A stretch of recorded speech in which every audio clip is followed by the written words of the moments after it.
Hi. Hello. Welcome to emotional traders. ఎలా ఉన్నారు? ఈ వీక్ ఎలా ట్రేడ్ చేశారు? సో, ఈ వీక్ ఓన్లీ 3 డేసే ట్రేడింగ్ ఉంది. సో, కానీ 3 డేస్ కూడా ఏం టార్చర్ రా బాబు అన్నట్లుంది. సో, కాకపోతే ఆప్షన్ బయ్యర్స్ ఎవరైనా చాలా సేపు హోల్డ్ చేసుకోగలిగి ఉండింటే పొజిషన్స్‌ని మంచి ప్రాఫిట్స్ తీశారు. సో, ఎందుకంటే bank Nifty almost 2000 points up, 2000 points down move అయింది. నిఫ్టీ వస్తే 500 points, 600 points up and down movement ఇచ్చింది. సో, ఆప్షన్ బయ్యర్స్ ఎవరైనా కానీ పొజిషన్ హోల్డ్ చేసుకొని ఉంటే మంచి ప్రాఫిట్స్ తీశారు. ఇక ఆప్షన్ సెల్లర్స్ విషయానికొస్తే మాత్రం ఈ మార్చ్ మంత్‌లో ఆల్మోస్ట్ ఈ మార్చ్ మంత్‌లో ఆప్షన్ సెల్లర్స్‌కొచ్చిన లాసెస్ రికవర్ కావాలంటే మినిమమ్ 1 ఇయర్ పడుతుంది. మినిమమ్ 1 ఇయర్ పడుతుంది. ఎస్పెషల్లీ ఈ 3 డేస్ ట్రేడింగ్. సో, లాస్ట్ వీక్‌లో మనకు 3 డేసే ట్రేడింగ్ ఉన్నాయి. ఈ 3 డేస్ ట్రేడింగ్ ఆప్షన్ సెల్లర్స్ హెవీగా లాస్ అయిపోయారు. ఓకేనా? ఓకే. ఫైన్. సో, మనం సాటర్‌డేకొచ్చేసాము. సో, ఈ వీక్ 8థ్ వీక్ ఈ వీకు.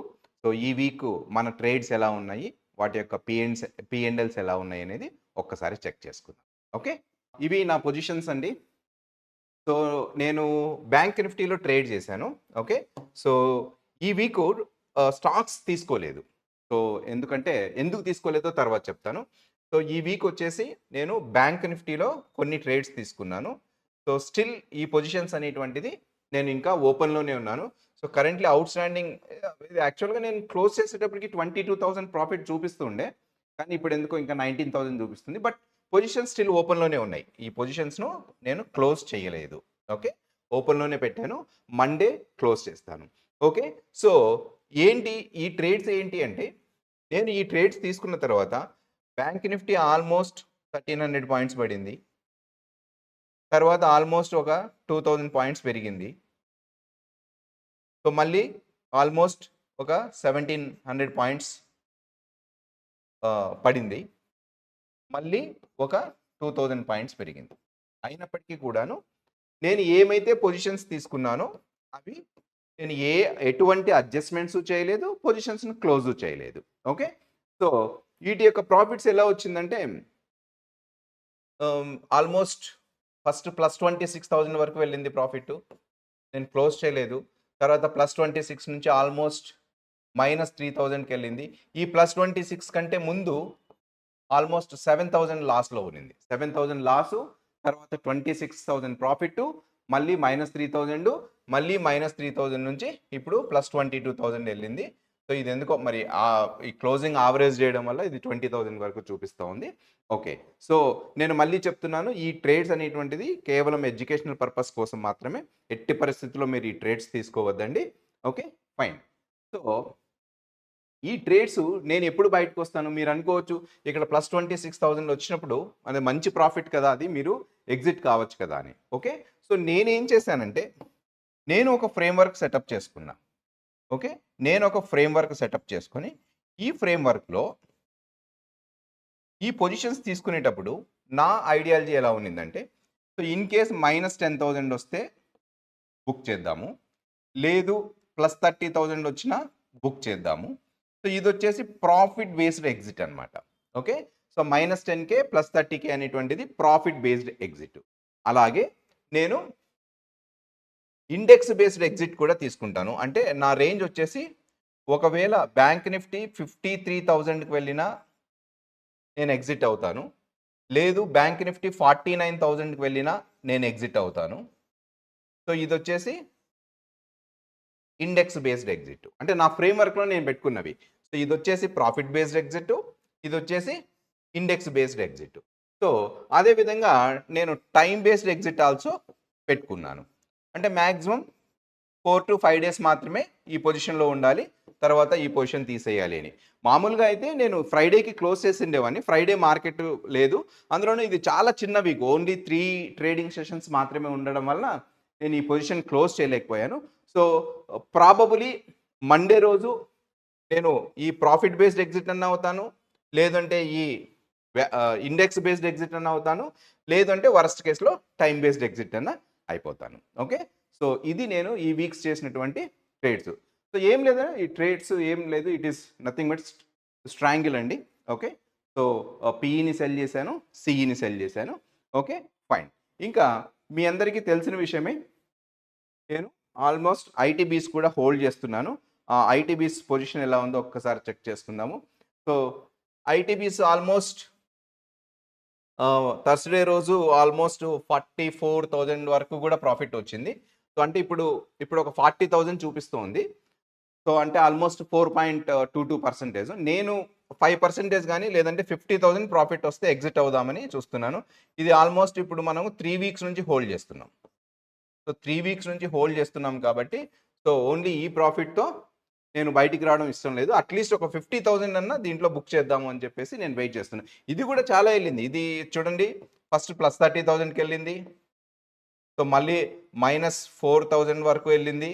సో, మళ్ళీ 37 వరకు వెళ్ళింది. సో, మళ్ళీ +16 వరకు వెళ్ళింది. తర్వాత నిన్న రీసెంట్‌గా నేను +45,000 కూడా చూసాను. ఓకే. సో, నేను ఆ +45,000 కూడా క్లోజ్ చేయలేదు. ఎందుకంటే నా ఫ్రేమ్‌వర్క్ ప్రకారం నేను అట్‌లీస్ట్ 50,000 వస్తే క్లోజ్ చేద్దాము అనేటువంటి ఒక ఫ్రేమ్‌వర్క్ నేను సెటప్ చేసుకున్నాను. సో, ఈ ఐటీబీస్ కూడా ఇది కూడా ఎడ్యుకేషనల్ పర్పసే అండి. నేను ఇది 3 వీక్స్ బ్యాక్ తీసుకున్నా. సో, మీరెవరు ఎట్టి పరిస్థితుల్లో మార్కెట్ కండిషన్స్ సరిగ్గా లేవు. మీరెవరు ఎట్టి పరిస్థితిలో ఇలాంటి ట్రేడ్స్ ఏవి తీసుకోవద్దండి. ఓకేనా? సో, ఇది ఈ వీక్ నా యొక్క ట్రేడ్స్. ఓకే. ఒక్క నిమిషము మనం ఇక్కడ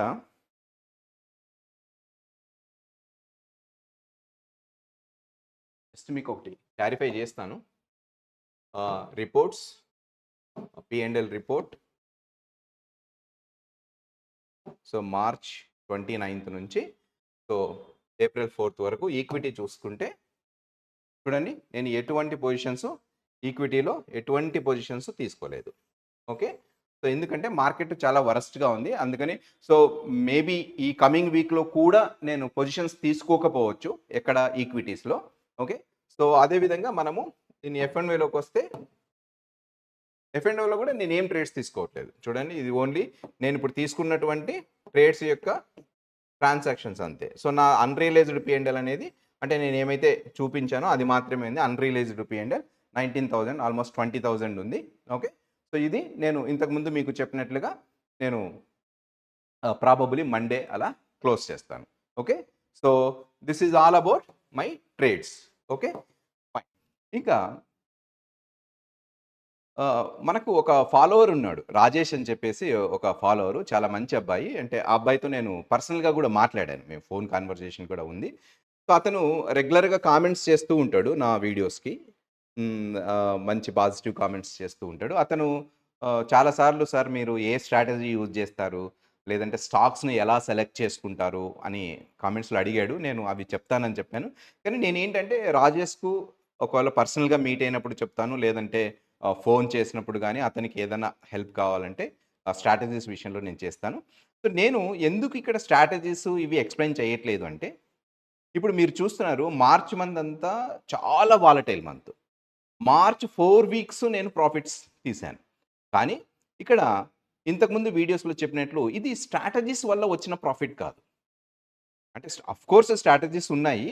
కానీ కేవలం నా మైండ్ సెట్ వల్ల, నా ఫ్రేమ్‌వర్క్ వల్ల మాత్రమే ఇది పాసిబుల్ అయింది. ఓకే. సో, ఇప్పుడు నేనేదో ఒక స్ట్రాటజీ చెప్పేసి, ఈ స్ట్రాటజీని మీరు ఫాలో అవ్వండి అంటే అది ఎట్టి పరిస్థితుల్లో వర్కౌట్ కాదు. సో, మీరన్నట్లు నాట్ ఓన్లీ స్ట్రాటజీ నేనొక పని చేస్తాను. ఒక ఒక ప్రవీణ్ అని ఒక వ్యక్తిని తీసుకొని, నా పక్కన కూర్చోబెట్టుకొని, నేను ఏమైతే ట్రేడ్ తీసుకుంటున్నానో సేమ్ ట్రేడ్ అతన్ని కూడా తీసుకోమని చెప్తాను. నేనేం చెప్తున్నాను, -10,000 నేను తీసుకుంటాను. +40,000 వరకు ఉంటాను. ఇది మన ట్రేడు అని నా పక్కన కూర్చోబెట్టుకొని ఒక వ్యక్తిని నేను చెప్పాననుకోండి. సో, ప్రవీణ్ ఏం చేస్తాడు? మాక్సిమం ఒక 12,000, 13,000, 14,000 ప్రాఫిట్ రాంగానే, sir thank you very much మీరు ట్రేడ్ చెప్పినందుకు. నాకు ఈ 12,000 అనేటువంటిది చాలా మంచి అమౌంట్ అనిపిస్తోంది. నేను ప్రాఫిట్ బుక్ చేస్తాను అంటాడు. కానీ మన ఫ్రేమ్‌వర్క్ ప్రకారము -10,000 ఉండాలి. లేదంటే +40,000 ఉండాలి. అదే విధంగా ఒకవేళ లాస్ సినారియో తీసుకుందామనుకోండి. సో, ఒక -3,000, -4,000 వస్తూనే అదే ప్రవీణ్ ఏమంటాడు, సార్ ఇక్కడ పర్టిక్యులర్ సపోర్ట్ అనేది బ్రేక్ అయింది. మార్కెట్ ఇక్కడ నుంచి డెఫినిట్‌గా పడుతుంది. ఎందుకు అనవసరంగా 10,000 పోగొట్టుకోవడము. నేను 4,000కే బయటకొస్తానని చెప్పేసి 4,000కే బయటకొస్తాడు. అంటే నా స్ట్రాటజీస్ ఎక్స్‌ప్లెయిన్ చేయడం కాదు, నేను ఏ ట్రేడ్స్ తీసుకుంటున్నానో పర్సనల్‌గా చెప్పినా కూడా ఫెలో ట్రేడర్ అనేటువంటి వాడు దాన్ని యాజ్ ఇట్ ఈస్‌గా ఇంప్లిమెంట్ చేయలేడు. ట్రేడింగ్‌లో ఉన్నటువంటి డ్రాబ్యాక్ అదే. సో, కాబట్టి ఏంటి అంటే నేను ఈ వీడియోలో ఏం చెప్పదలుచుకున్నాను అంటే డెఫినిట్‌గా మీకు ఎవరైనా కావాల్సినప్పుడు నా వాట్సాప్ నంబర్ ఉంది. ఓకే. సో, 8500 200391 సో, నాకు వాట్సాప్ చేస్తే నేను డెఫినిట్‌గా మీకు కావాల్సినటువంటి ఫ్రేమ్‌వర్క్ అనేటువంటిది డిజైన్ చేసిస్తాను. కేవలం ఫ్రేమ్‌వర్క్ ద్వారా మాత్రమే డిసిప్లిన్ వస్తుంది. ఓన్లీ డిసిప్లిన్ ట్రేడర్స్‌కి మాత్రమే సక్సెస్ వస్తుంది. సో, ఇది నా ఆలోచన. ఓకే. సో, కాబట్టి స్ట్రాటజీస్ ఎక్స్‌ప్లెయిన్ చేయట్లేదు అది అని చెప్పేసి ఇంకోలాగా అనుకోవద్దండి. కానీ కమింగ్ వీక్‌లో నేను నెక్స్ట్ వీక్ నుంచి కంప్లీట్ స్ట్రాటజీస్ మొత్తం బల్క్ స్ట్రాటజీస్ ఏమేమి ఉన్నాయో ఈ everything bull call spread, bear put spread, call ratio spread, put ratio spread, స్ట్రాడ్‌లు, strangle, iron fly, iron condor, calendar spread, martingale everything explain చేస్తాను. ఇన్ డీటెయిల్‌గా ఎక్స్‌ప్లెయిన్ చేస్తాను. దాంట్లో ప్రోసు, కాన్స్ ఎక్స్‌ప్లెయిన్ చేస్తాను. దాంట్లో సైకాలజీ ఎలా ఇన్వాల్వ్ అయింది కంప్లీట్‌గా చేస్తాను. సో, అవన్నీ మీరు ఇన్‌పుట్స్‌గా తీసుకొని, దాని నుంచి మళ్ళీ మీరు ఒక ఫ్రేమ్‌వర్క్ డిజైన్ చేసుకొని, అప్పుడు ట్రేడ్ చేయాల్సి ఉంటుంది. Okay. So, hope you understand నేనేం చెప్తున్నానో మీకు అర్థమవుతుందనుకుంటున్నాను. ఓకే. సో, ఇంకా ఈ వీడియోని ఇక్కడితో స్టాప్ చేద్దాము. మళ్ళీ మనం నెక్స్ట్ వీడియోలో కలుసుకుందాం. Until then take care. Bye bye.